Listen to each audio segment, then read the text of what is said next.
Cette vidéo est publiée le 31 octobre 2017. Sais-tu que c'est un jour particulier? Non, ça n'a rien à voir avec Halloween. Pas de ça chez nous, hein. Ah non, pas d'Halloween chez nous. Il y a exactement 500 ans en arrière, le 31 octobre 1517, un homme extrêmement courageux appelé Martin Luther a affiché sur les portes de son église pas une, pas deux, pas 3, 95 thèses. Alors oui, c'est sûr, ce ne sont pas des thèses comme nous on entend aujourd'hui, des thèses pavées de 300, 400 pages, mais des thèses pour réfuter la pratique des indulgences. Je ne sais pas si tu aimes l'histoire de manière générale, mais c'est vraiment important de s'y intéresser un minimum. Pour quelle raison vas-tu me dire? Tout simplement pour éviter de commettre les mêmes erreurs qui ont été faites dans le passé. Qu'est-ce qu'il se passait au XVIe siècle? C'était une période plutôt sombre, guerre, famine, violence. L'église était toute puissante et les gens avaient peur de la fin du monde.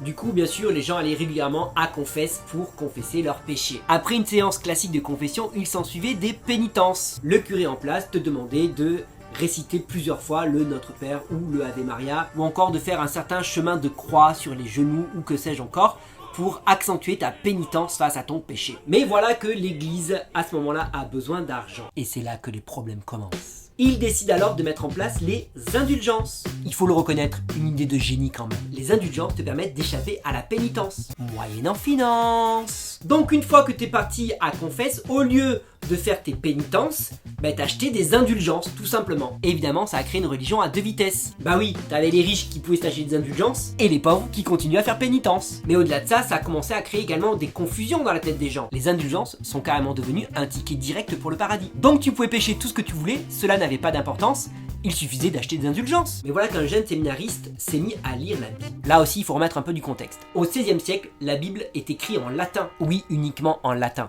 Donc tu comprends bien que la plupart des gens, déjà, ne savaient pas lire, Et encore moins le latin. donc seules les personnes instruites pouvaient lire, Et le latin, souvent c'était que les moines, les curés, les prêtres. Dans cette situation, il est facile de faire croire n'importe quoi à n'importe qui. On pouvait faire gober ce qu'on voulait. C'est dans ce contexte que Martin Luther, lui, va lire la Bible. C'est un homme d'église instruit, formé, mais il n'avait jamais vraiment lu la Bible jusqu'à présent. Et quand il va découvrir l'épître aux Romains, il va se rendre compte que le salut ne peut pas s'acheter, que le salut est quelque chose de gratuit. Totalement gratuit. Plus il va étudier la Bible, et plus il va se rendre compte que cette histoire d'indulgence ne va pas du tout. Il ne retrouve pas du tout ça dans la Bible. Et c'est de là, bien sûr, qu'il va sortir ses 95 thèses. Le XVIe siècle, c'est aussi l'invention de l'imprimerie. Gutenberg, hein? Et donc, grâce à l'imprimerie, ces thèses vont se répandre un peu partout en Europe. Et vous imaginez bien qu'une telle thèse, ça va pas plaire à l'église. On va faire comment pour gagner de l'argent? L'église demande bien sûr à Martin Luther de se rétracter. T'imagines bien sa réponse? Non, non, non. L'empereur Charles Quint lui-même va demander à Martin Luther de se rétracter. Bah oui, parce que parmi les princes, il y en a qui vont prendre position pour Martin et d'autres contre Martin, ce qui amène la division et l'empereur n'est pas content. Et Martin Luther va répondre non, non, non. Il va être obligé de se cacher. Et pendant ce temps, il va traduire la Bible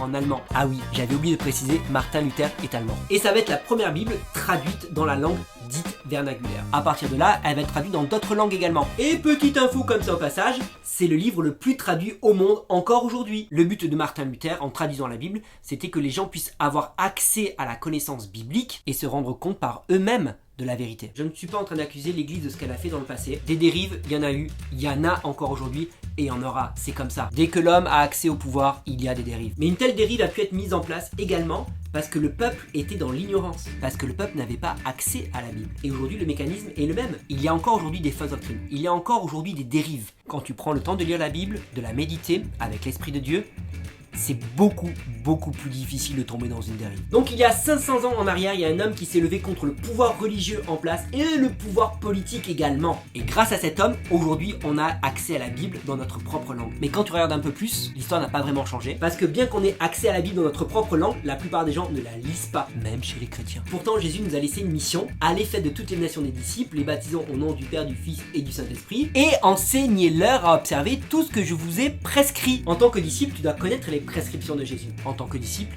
tu dois donc lire la Bible pour connaître les prescriptions de Jésus. Alors, ça serait vraiment dommage qu'il y ait 500 ans en arrière, un homme ait défié le pouvoir religieux et le pouvoir politique pour que tu puisses avoir la Bible dans ta propre langue Et que tu ne prennes pas le temps de la lire. Je te lance donc ce défi cette semaine. Mets-toi à lire la Bible si tu ne le fais pas encore. Allez, lis la Bible. Si cette vidéo t'a plu, n'hésite pas à cliquer sur le pouce qui est juste en dessous. À la partager à tes amis. Et bien évidemment, tu peux cliquer sur ma tête juste au milieu là pour t'abonner à la chaîne.